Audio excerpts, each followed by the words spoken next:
Today is Liberation Day. The U.S. will no longer be taken to the cleaners by the rest of the world.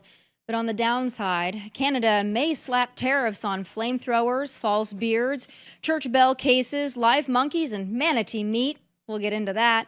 Plus, crazy-eyed Spartacus Cory Booker put on a 25-hour tantrum to protest President Trump and Elon Musk, and in the end accomplished and changed absolutely nothing. And some of your taxpayer-funded members of Congress want to work from home because they have babies. Let's cover it all. Also, don't forget to like, subscribe, and comment on the YouTube channel at Tomi Lahren is Fearless. The show starts now.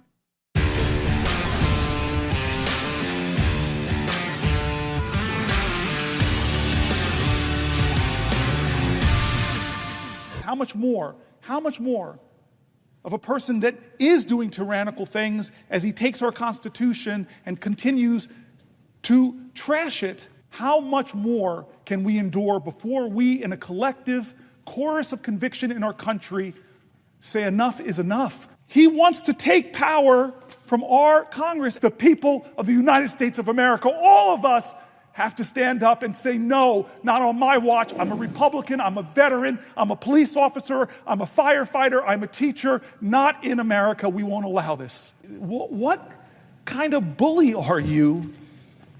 What kind of mean spirit? Do you look at your northern neighbor and say, I'm going to call you governor, not with the title you earned by the people that put you in that office? When is it going to be enough? My voice is inadequate. My efforts today are inadequate to stop what they're trying to do. What kind of man is in our White House that makes fun of the disabled, who lies so much that the fact checkers lose count, that minimizes the pain and the suffering? Oh, God, was that Days of Our Lives? I'm not quite sure, but that crazy-eyed tantrum went on for 25 hours and 5 minutes total and accomplished absolutely nothing, except maybe his eyes are stuck like that. The Democrat resistance to Trump can be summed up like this. They oppose everything he does, and especially everything he does to put America and Americans first. They really hate that. Deports illegal alien gang members. They cry for the gang members. Revoke student visas for terror sympathizers. They cry for the terror sympathizers. Takes men out of women's sports. They cry for the patriarchy. Tries to protect Social Security from the fraudsters. They cry for the fraudsters. Which brings us to today, Liberation Day. President Trump wants to end the global ripoff of the USA and bring jobs and industry back to our country. Shocker, here we go again. Democrats cry for the rest of the world. Joining me now is 10-Minute Drill host Matt Whitlock. Matt, a lot to dig into, but I want to start with Spartacus there. You know, there are some rumblings the Democrats were looking for a leader, and the man talked for 25 hours, and that did it for him. You know, they're acting like he went to war. He talked for 25 hours, but have the Democrats, have they finally found their guy? I loved it. I have to tell you, this is the kind of meaningless political theater that we've come to love and expect from these Democrats. It's just fantastic. To your point, it did accomplish nothing. He and the Democrats tried to tout this as a filibuster, but a filibuster requires actually stopping a bill. There was no bill on the floor, and he kept on talking about how he's disrupting. He wasn't disrupting anything. The floor was open. There was no activity going on. It was just a long speech, and I think there's no better representation of Democrats in 2025 than thinking the key to solving their problems is having somebody go out and give a 25-hour monologue on the Senate floor, thinking that that's going to change things for them. There was nothing to it. I actually was in the room for the original Spartacus. That is a claim to fame of mine during the Kavanaugh confirmation hearings when he said, this is the closest thing I'll ever come to an I am Spartacus moment. And it's been a lot of years since that happened, and he still is doing the same sort of theater kid auditioning for reality show bit. I don't expect it to actually move anything except maybe a few small dollar donations into his account. But I think Democrats are going to be just as stuck in the wilderness as they were before that 25-hour commercial for Depends. It's so funny to me because this is how out of touch they are with real America. I saw it last night on Twitter, X, whatever, all over, all of these Democrats, senators, House members being like, oh my God, this is so valiant. Yep. This is so brave. This is so bold. He's still going, guys. This is the kind of leadership that we need.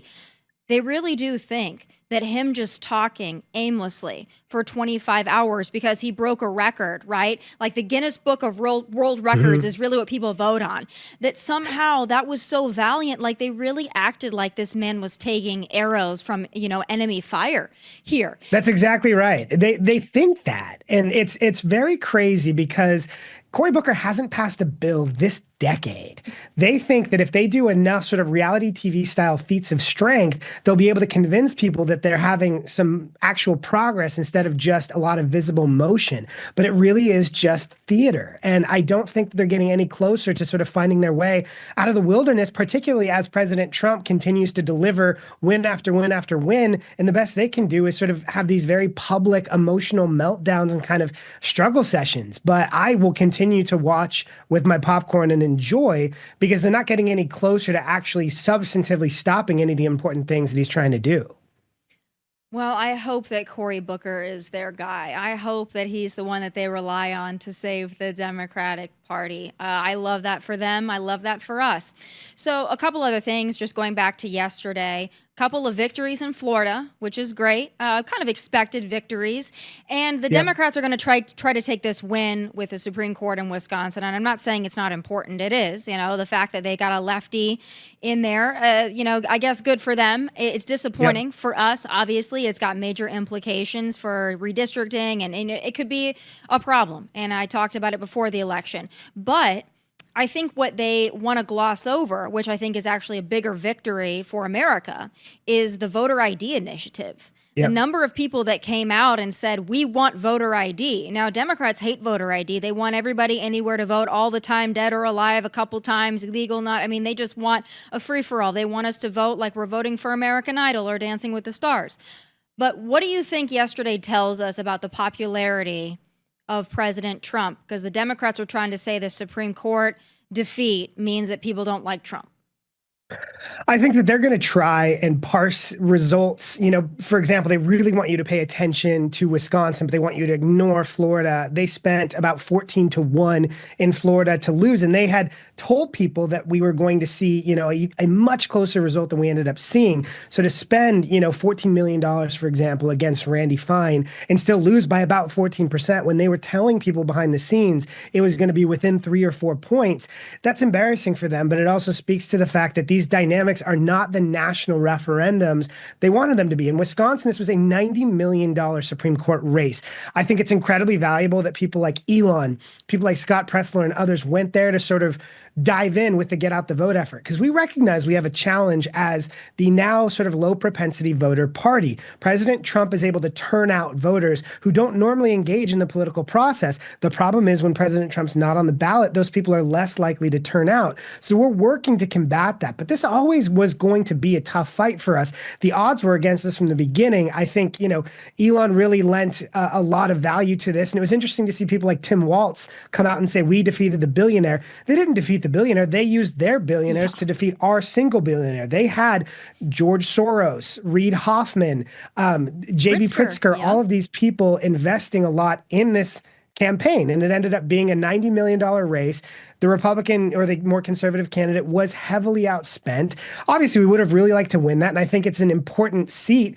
But we've known for the last, several Supreme Court election cycles in Wisconsin, this was trending the wrong way. And so I think they're going to try and make a lot of hay out of these results when I think that they are very mixed for them at best. And I think that Republicans can feel fairly good about the fact that they staved off those two really expensive Democrat, last-minute surges to be able to hold on those seats with pretty commanding victories, even though, again, obviously, in a November election, they were closer to 25, 30 points apart. This was more, 13 to 15 points apart. But when Democrats spent as much as they did and had to try and pretend that only losing by 15 was a positive, they're kind of trying to make some lemonade there that I don't think exists. And like I said, the voter ID thing, to me, that's the real conversation here, because we know there is widespread support for voter ID. And I think yesterday proved that. And so I hope Democrats will understand. Yeah, go We have ahead. polling that shows about 85% of people across the board support voter ID, including Black voters, Hispanic voters, everybody. And I think it's interesting the Democrats really didn't contest that because I think that they knew if they tied their Democrat Supreme Court candidate to this very popular voter ID initiative, they probably would have hurt her even more because this was a winner. But it is a winner for the country. And I think Elon came out last night and said, this is the most valuable win of the night, this voter ID piece. We'll see if the Wisconsin Supreme Court tries to take any action against it. It's very hard to overturn something, with that level of popularity in the state, but, we'll see what happens there. Yeah, I agree with you. So a couple things I have to talk about today. I'm going to let you pick which one we go to first. Do you want to talk about tariffs or do you want to talk about the Maryland dad, just a dad in Maryland who was deported to El Salvador? Which one do you want to tackle first? I mean, let's do tariffs. Liberation Day. I love how you set that up in your intro, if that's all right with you.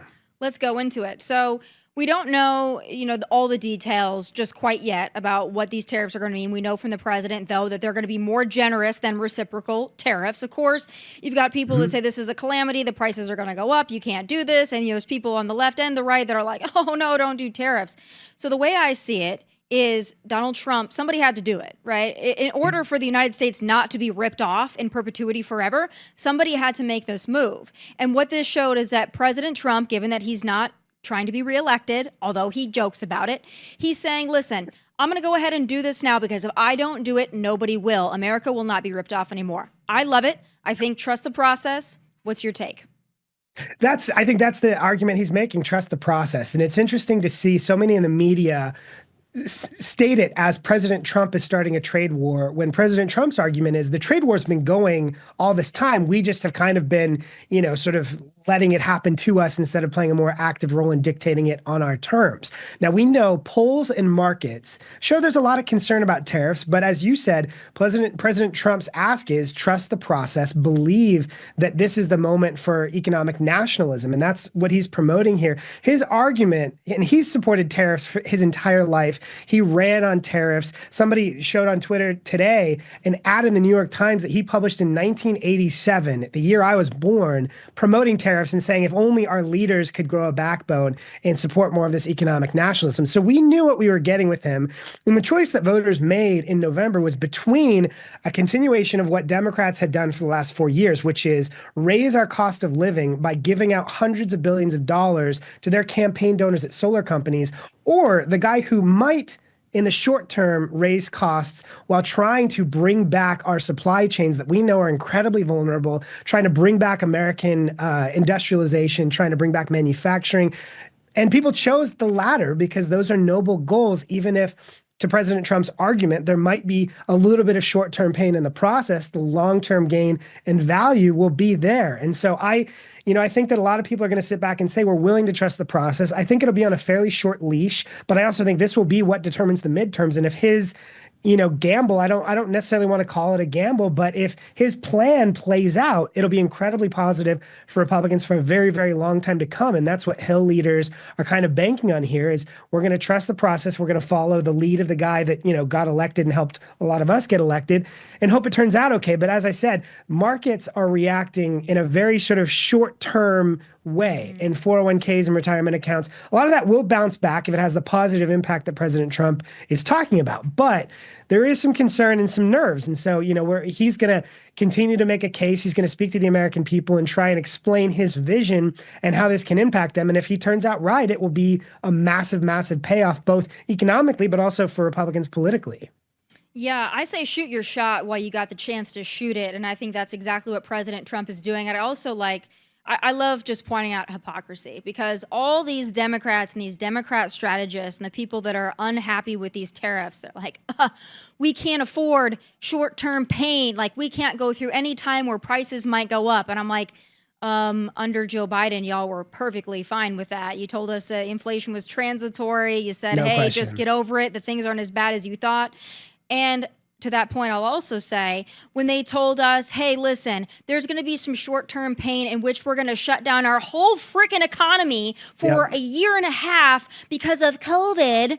They told us that we should just accept that short-term pain that impacted every single person in this country. People lost their businesses, people lost their lives, elderly people died alone, people missed milestones, we have generational learning loss. That's going to have lasting implications that impact absolutely every American, far greater than the prices going up a little bit. But they told us that you could withstand that little pain of staying home for the scandemic and wearing a mask on your face. That was okay. That was acceptable to them. But not this, no putting question. America first. That really pisses me off here. Like, you guys put us through hell for a couple of years over COVID, and now you want to cry because President Trump is saying America is not going to get taken to the cleaners anymore. No question. I think that's such an important point. Democrats' credibility to mount an effective pushback to so many of President Trump's policies is really limited by the craziness that they allowed for the last 4 years under Joe Biden. And I think that's such a good point, particularly about lockdowns and COVID. But the other thing that COVID really showed us is how vulnerable our supply chains are. When you thought in the beginning about how difficult it was to get masks, to get ventilators, to get so many different things, and President Trump, jumped in the beginning of the pandemic while he was still in office, trying to get as much of that here as we could. But it also just exposed a massive vulnerability that I think President Trump is trying to learn from and use these tariffs to bring back so much of our manufacturing here so that we're not leaning on, cheap goods from China and things like that. And I also think it's so interesting that Democrats attacked so many of President Trump's tariffs, but when President Biden was in office, he made the determination that particularly for China, it was valid to keep those tariffs because they were helping our economy and they were keeping China sort of at arm's length the way that we needed to. But I think you're right. They have very little credibility to cry foul after how they reconfigured the entire economy, for example, to try and get people to buy electric cars. Now that the political winds have changed, they're trying to burn down every electric car factory that happens to have a Tesla on it or every electric car dealership. So they're very fickle, and the political winds that drive them continue to put them in positions where they just have no credibility whatsoever. Yeah, and again, when a Democrat starts telling me they know what's best for the economy, it's like, are you really sure that you're in the position to be talking about this? We don't have amnesia. We know what the last 4 years looked like. All right, let's talk about the Maryland dad. I love the way that the Democrats are characterizing this person as a Maryland dad, as if he's just some great guy taking his kids to soccer practice and then he was swooped up and taken to El Salvador. That's a lie they want you to believe. Now listen, the administration, as you know, has said there was an administrative error. But what people are taking that administrative error is that they swooped somebody up that shouldn't have been deported. That's not the case. What we're learning is this person had a reason to be deported since 2019, came in, I believe, in 2011, had orders to leave in 2019, didn't, is a gang member, according to an immigration judge, is an MS-13 member. But the administrative error was sending him to El Salvador. Apparently, there was some back and forth about sending him to his home country. He would face rival gang retribution. So again, these people that are like, he's a Maryland dad and he's married to an American citizen and he has American citizen children and they just took him to El Salvador. That's the line that they want people to believe. And it enrages me that they're leaving out the other half of this. And I'll just say this before I let you do your commentary because I'm very fired up. All right. So the only thing that you have to tell 95% of Americans about this individual, answer me two questions. Is he an illegal alien? Is he a criminal? If those two things are true, most of us don't give one hooty hoot about an administrative error that sent him to El Salvador. Now, I'm just saying that from the perspective of the American people, which I'm going to go ahead and speak on behalf of because they voted on mass deportations. Your turn. No question. You're exactly right. I think that that's what's really important here is, so when President Trump sort of set up the deportation program focused on the worst first, it was so that they could really highlight getting the most dangerous criminals out of our country. But still, the support for deporting anybody who was here illegally, there's tiers to this. There's about 60% of the country who believe we should deport everyone who's here illegally, which again, 5-6 years ago, that would have been a shocking result. But after the last 4 years of about 20 million illegal immigrants crossing illegally into the country and seeing that totally unfettered and hearing these horrible stories, that went up massively. So you've got a 60% baseline of people who want every person who's here illegally deported out of the country. That ticks up 10 to 15% when you add if they already have a deportation order. It ticks up to about 90% if they have any kind of criminal record. And so you've got a lot of people here trying to really split hairs about about how sort of intense his criminal record was, the bottom line is overwhelmingly American people want them to be deported if they have a criminal record, deportation order, or even just happen to be here illegally. So many people, particularly in Washington, are kind of missing the forest for the trees here and trying to, debate over which gang he was in. That doesn't really matter to most people. Most people just want more dangerous criminal illegal immigrants removed, or even just all illegal immigrants who have not been tracked or documented, who have come in either the last 4 years or the last 20 years or so. The concern for that has risen to a breaking point. And so people like what they're seeing. There was new polls just over the weekend from CBS. Again, CBS is not a conservative pollster, but they found about 58% support for the deportation program overall. Now, Democrats and these really kind of shady left-wing NGOs are trying to use stories like this to try and pour cold water on that support for the deportation program, but it's not working. The bottom line is more of these dangerous people are being deported. A lot of people in middle America can't tell you a ton of difference between MS-13 and Tren de Aragua, even though there are valid differences, that the immigration authorities are dealing with, but people overwhelmingly just want to see dangerous people removed. We know that people overwhelmingly have not felt safe in their own neighborhoods for the last 4 or 5 years. This really ticked up high under President Biden. These actions are helping restore that sense of security. And I think that's really, really important here. And again, to your point before, it's so shameless for the media to try and misrepresent who some of these people are, to try and, again, kind of muddy the waters of what we're doing here. But overwhelmingly, 90% of people support deporting anybody with a criminal record. And I don't know that they really care whether they're going to, which country they're being deported to after that. They just want them out of their neighborhoods so they can feel safe again to walk their kids around. But once again, Democrats are really concerned. I don't care if he's MS-13, Tren de Aragua, or a ninja frickin' turtle. Mm-hmm. If you are in our country illegally and you are gang affiliated, get the hell out of here. Most of us are not going to, nobody's going to cry tears for that. The Democrats are so stupid. But I'd also like to point out here again, the hypocrisy meter is it's ticking up. Okay. Yep. This is something I'd like to point out for the viewers at home to remember and keep in mind. Democrats and Joe Biden had no problem letting millions of people in, not knowing if they were gang members or terrorists. All right. It was let them in. Yep. We'll find out later. They had no problem putting you and I and everybody else in this country in danger to get their millions in, I believe, to get them voting rights and get them voting Democrat. Right. They had no problem with that. It was like, you know what? Let's roll the dice. But now they're crying because they found one instance of somebody who, through an administrative error, maybe was sent to the wrong country on a deportation order. That's what they cared about. They didn't care about the hundreds, probably thousands of gang members and terrorists they let in, but they care about the one that was sent out. I just want people to marinate in that for a second and remember which party is for you and which party is not. Yep. Well, that's the point Tom Homan has tried to make when he's been pressed on this and said, well, where was Laken Riley's due process? That was taken out of context to say nobody's getting due process. And he explained everyone is getting due process, but these concerns are so misplaced. And Democrats, they have a 21% approval rating for a reason. The fact that they are fighting to keep violent criminal gang members here in our country just highlights, again, where those priorities, it's just such a chaotic mess. And I don't think that that's going to really shift the tides for them anytime soon. Yeah, unless they lie about it, and unfortunately people buy it. And if you watch the other networks, they are running with a story that a Maryland dad was just swiped up off the street and sent to El Salvador. They are really playing it like as if someone's going to knock on your door right now and you could be in danger. They might mistake you for a gang member and they're just going to deport you to El Salvador. That's the narrative that they're running with. It's disingenuous and it's a lie. And it really bothers me because people are still watching these networks. There might only be a handful, but they're watching them and they're believing it. So we need to set the record straight on this. The administration needs to continue to reiterate it because they have to fight the narrative that the left is pushing.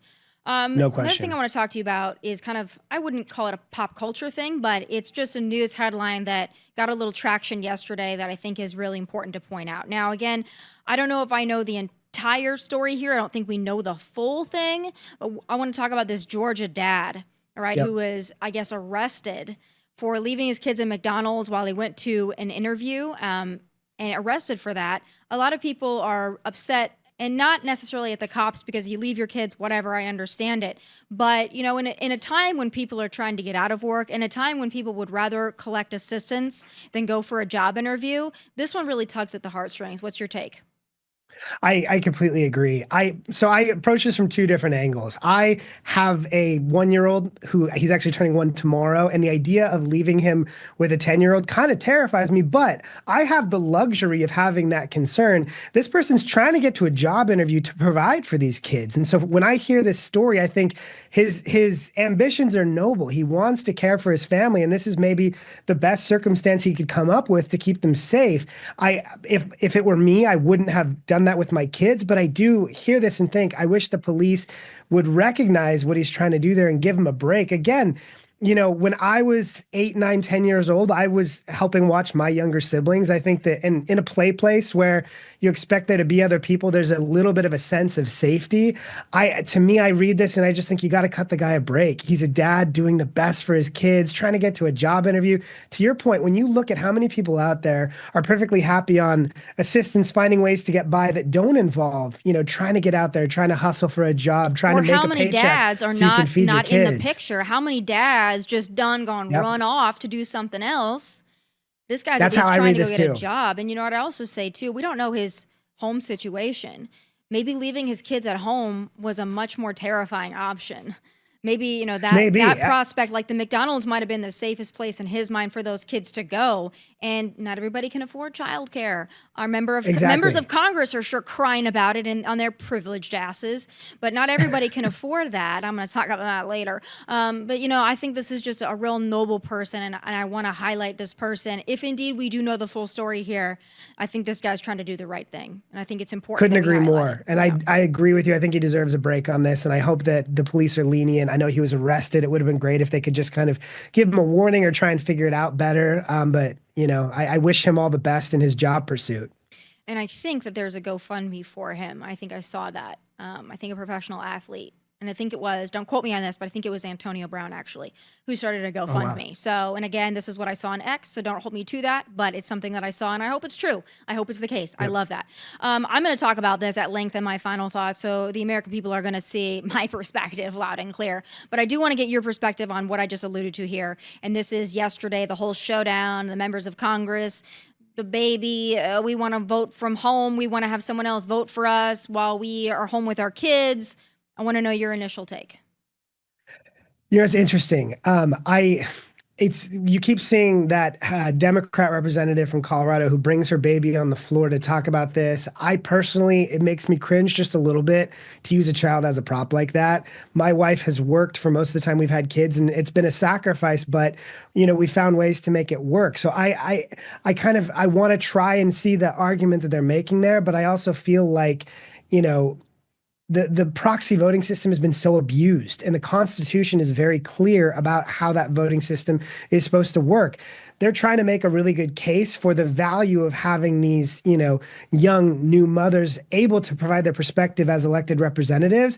But I just don't think that the system is set up in a way to make that work. Maybe there's some kind of workaround they can come up with. But for me, I think that this is an ugly fight. And I don't love, babies being used as props. I think we are a pro-life, pro-family party, but that doesn't necessarily mean that we think we should reconfigure how the House of Representatives works. I would like to hear more arguments, that would show that they're going to protect against abusing the last time they instituted proxy voting, the number of crazy stories of members who used that capability so they could go sit on a beach somewhere for a week and have someone cast their votes for them. The way that Speaker Johnson views his majority narrowly is when Democrats are traveling or out of town, or maybe elect somebody who's not reliable enough to show up for votes. That's an advantage that we have. And so, proxy voting takes that totally off the table when we're talking about whip counts and tactics and strategies. So I understand where the conservatives are coming from, and, the fact that this really takes some of our power off the table when Democrats are, missing votes to go fundraise, travel around the country because they want to start running for president early against Trump, things like that.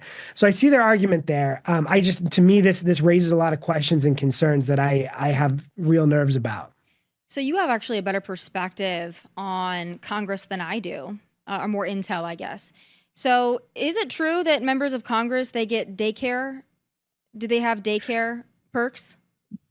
I believe that there is a daycare that is affiliated with Congress, but they're also a part of their sort of allowances and per diem that they can use for a number of different personal costs that I think some use for childcare.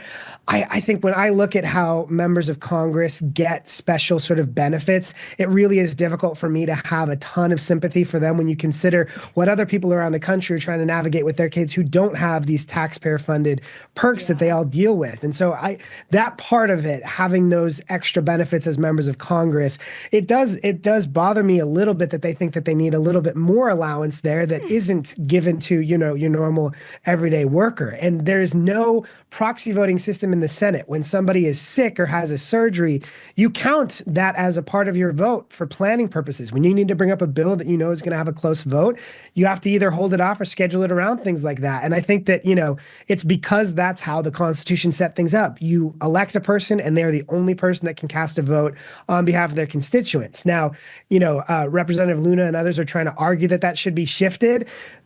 I personally have not seen a compelling case that makes me believe that that can be done without abuse, but maybe, we'll see where this goes. I know it's put the House in a really tough spot because the conservatives are saying they're not going to go forward. House Freedom Caucus is saying they're not going to go forward with business until this is dealt with. And I think Speaker Johnson's trying to navigate around how to deal with that issue.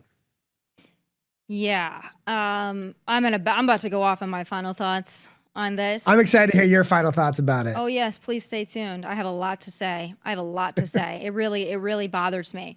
But I will just close. I give you a little taste. My perspective on this is very simple. If you can't be both a parent and an elected representative of the people, quit being an elected representative of the people. Nobody made you sign up for this. And I'd also like to add, these members who they're new parents and they want to stay home because they got their new kids or whatever, when campaign season comes around, are they going to stay home and not go out and campaign for their seat that we're electing them to? Something tells me that they're not going to take time off of that because they're very concerned about keeping their position, right? But once they do get elected to represent we the people, then they want to be treated like some special case because they've got a baby. No. I give no allowances for that, and I have much more to say. But thank you so much for weighing in on all of the hot topics of the day. I certainly appreciate it. Please come back soon. Thank you so much, Tomi. So great to be with you. Look forward to hearing the rest of your show. Oh, thank you. Stay tuned. Democrats and a handful of Republicans believe new parents in Congress should get the perk of voting remotely or by proxy, and I think that's a load of hot crap. And I have some final thoughts.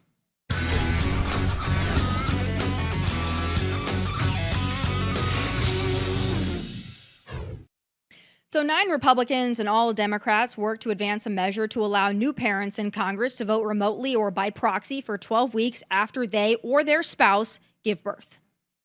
Baby Sam did an amazing job today convincing the colleagues that the right thing to do was to let baby Sam and Mama stay home. How do you feel? I'm just grateful for the support of all of my colleagues, including my Republican colleagues across the aisle who stood up to leadership's unfortunate moves to try to kill our ability to vote on our resolution to allow new parents to vote remotely. So it's a good day. Sometimes we can overcome the barriers here in Congress and the dysfunction. So it's a good day for mamas and babies and parents, and yes, very proud of the courage that the Republicans showed to vote no on this. Oh, that sounds cute and all, but yeah, I agree. It is true that there is no designated maternity or paternity leave for members of Congress. However, they can take all the time away they want and still get paid by you, the taxpayer. The House has gotten a whopping 46 days of recess, and the Senate has gotten 28 days just this year so far. The one and only frickin' catch these members have is, in order for their vote to count, they actually have to be there to cast it. You, by comparison, get about 100 days less vacation than they do, and I'd assume the taxpayer didn't get you into your job and doesn't foot your bill either. Is it too much to ask of our elected members of Congress who voluntarily ran for office to represent you and I and vote on your behalf? I think the hell not. I understand if it's a medical emergency, that's the caveat I will accept. But having a baby is a life choice. It's not a disability or a medical crisis. Demanding the luxury to stay home and have someone else come vote on the laws that govern our nation on your behalf because you have a baby, that's BS. Being a member of Congress is a pretty cushy job as it is, and now they think they should be able to delegate their main task of voting onto someone else? What private sector employee gets that luxury? Someone else do my job, but I still get to get paid. And also I ran for office, but now I don't want to show up to vote. No. You're going to need a better excuse than that. Moms and dads all over this country have to make sacrifices, and these members of Congress are already working less than the average worker and for an above average wage. The ruling class doesn't get a free pass. And how hypocritical for Republicans to back this, by the way. You can't support axing remote work for federal employees and then give members of Congress the luxury. This crap was used and abused during the scamdemic, and it should never be allowed again. 535 people were elected and are paid by the people to represent all 335 million of us. Honor your commitment. It's not that hard. Show up. Those are my final thoughts. Please be sure to tune in live tomorrow at 1 p.m. Eastern. Catch full episodes of the show on Fox Nation whenever you like. Please also like and subscribe to the YouTube channel at Tomi Lahren is Fearless. From Nashville, God bless and take care. Hey, thanks for watching. If you want more of my hottest takes, must-see conversations, and of course, my final thoughts, click here and make sure you subscribe here so you never miss a beat. I'll be here every weekday, and I hope you'll join me.